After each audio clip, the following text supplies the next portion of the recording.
ठाणे महापौर शर्मिला पिंपलोलकर ने महासभा को लेकर अहम जानकारी दी है। 20 फरवरी की सभा में स्वर्गीय अजित पवार को श्रद्धांजलि दी गई, जबकि 23 फरवरी को स्थायी समिति और विपक्ष के नेता की घोषणा होगी। महापौर ने कहा कि एकनाथ शिंदे के मार्गदर्शन में विकास कार्य आगे बढ़ाए जाएंगे। साथ ही नागरिकों की समस्या को प्राथमिकता से हल करने का आश्वासन दिया गया। सभेमध्ये काय नेमके विषय पटलावर येणार आहे?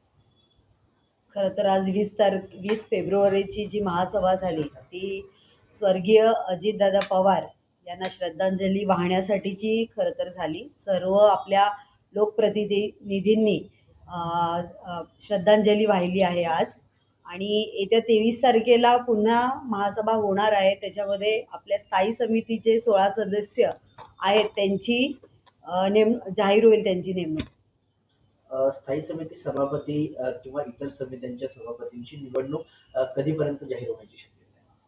ॲक्च्युली त्याच्यावर अजून चर्चा चालू आहे। चर्चा झाल्यानंतरच त्याही जाहीर करण्यात येतील। 16 सदस्यांसह ही स्थायी समिती स्थापन होणार आहे। अनेकांची नावं देखील समोर आलेली आहेत। कसं बघतात, महासभा असेल, विरोधी पक्ष नेते देखील त्या दिवशी पाहिजे आणि सभागृह नेता देखील पाहिजे। एकंदरीत सर्व प्रक्रिया त्या दिवशी कशा प्रकारे पार पडणार? 23 तारखेच्या महासभेमध्ये मला वाटतं सभागृह नेता आणि विरोधी पक्ष नेता जाहीर करण्यात येतीलच, कारण त्याशिवाय पुढल्या सभा आपल्या करता येणार नाहीत आपल्याला। ठाणे महानगरपालिकेचे अनेक विषय आहेत। 4 वर्षानंतर महासभा होते, त्यानंतर पाहिलं तर आजच जी महासभा जिथे शोकसभा वर्तवण्यात आलेली आहे। मात्र येणाऱ्या काळात महासभेमध्ये पाहिलं तर अनेक अधिकाऱ्यांची जी कामाची पद्धत असेल, इतर कामाची पद्धत असेल, किंवा मागील 4 वर्षांपासून जी प्रशासकीय राजवट चालू होती त्यांच्या कामाचा लेखाजोखा किंवा एकूणच संपूर्ण ऑडिट जे आहे याची मागणी भाजपकडून करण्यात येणार आहे। आपण देखील सत्तेत आहात, महापौर आहात, आपली देखील भूमिका कशा प्रकारे सभागृहामध्ये असणार आहे? खरं तर आपण 3 तारखेला पदभार स्वीकारल्यानंतर खरं तर प्रत्येक विभागातल्या डिपार्टमेंटच्या अधिकाऱ्यांना बोलून आपण पण कामकाज चालू केलेलंच आहे।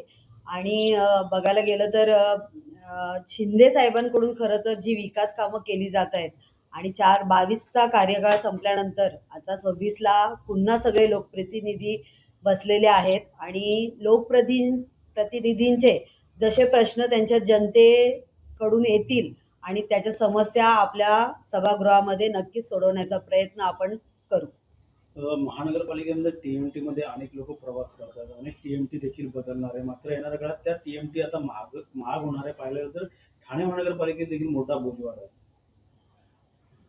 खरं तर टीएमटीचं आता आपण जसं बघितलं की 2023 मध्ये महाराष्ट्र राज्याचे लाडके उपमुख्यमंत्री एकनाथजी शिंदे साहेब यांनी टीएमटी परिवहन विभागाकडून टीएमटीसाठी ज्येष्ठ नागरिकांना जे स्मार्ट कार्ड आणलंय त्या स्मार्ट कार्डचं वितरण आपल्या महापौर कार्यालयातून करण्यात आलं आहे, आणि याचा आपल्या ज्येष्ठ नागरिकांना खूप चांगला उपयोग आणि सुविधाचा लाभ मात्र घेण्यात येईल। टीएमटीचे भाडेवाढ त्यासाठी कुठेतरी ठाणेकरांना आता पाहिलं तर त्याचा भाडेवाढ परवडणारी नाही। मग काय वाटतं, येणाऱ्या काळात सुधारणा होत असेल तर भाडेवाढ करणं कितपत योग्य? नाही, याच्यावरही चर्चा वगैरे सगळ्या चालू आहेत आणि त्याच्यानुसारच आपण त्याचा विचार करू।